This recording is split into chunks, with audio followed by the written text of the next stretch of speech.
அதிமுக பாஜக கூட்டணியில் விரிசல், இபிஎஸ் திடீர் பல்டி, பரபரப்பில் அரசியல் களம்.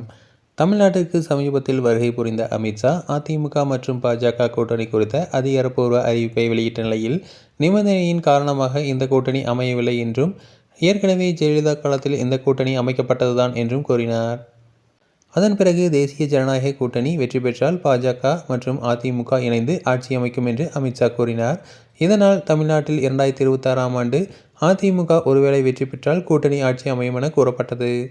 இது அதிமுக நிர்வாகிகள் மத்தியில் கடும் அதிருப்தியை ஏற்படுத்திய நிலையில் பலர் அதனை வெளிப்படையாகவே கூறிவிட்டனர். அதோடு சில முக்கிய நிர்வாகிகள் பாஜகவுடன் கூட்டணி வைத்தால் அதிமுகவிலிருந்து விலகியும் வருகிறார்கள். இந்த நிலையில் இன்று சட்டசபைக்கு வெளியே செய்தியாளர்களை சந்தித்த எடப்பாடி பழனிசாமி, கூட்டணி ஆட்சிதான் அமைக்கப்படும் என்று, கூட்டணி அரசு கிடையாது என்று கூறியுள்ளார்.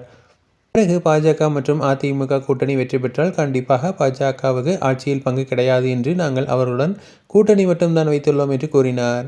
இதன் மூலம் அமித்ஷா சொன்னதை எடப்பாடி பழனிசாமி தற்போது நிராகரித்துள்ளதாக கூறப்படுகிறது. அதே நேரத்தில் டெல்லிக்கு பிரதமர் மோடி, தமிழ்நாட்டிற்கு நான் என்று அமித்ஷா தெளிவுபடுத்திவிட்டார் என்றும் எடப்பாடி பழனிசாமி கூறியுள்ளார். மேலும் எடப்பாடி பழனிசாமி ஆட்சி அதிகாரத்தில் பங்கு கொடுக்க மாட்டோம் என்று அறிவித்ததால் தற்போது கூட்டணியில் விரிசல் ஏற்பட்டுள்ளதாக அரசியல் நிபுணர்கள் கூறுகின்றனர்.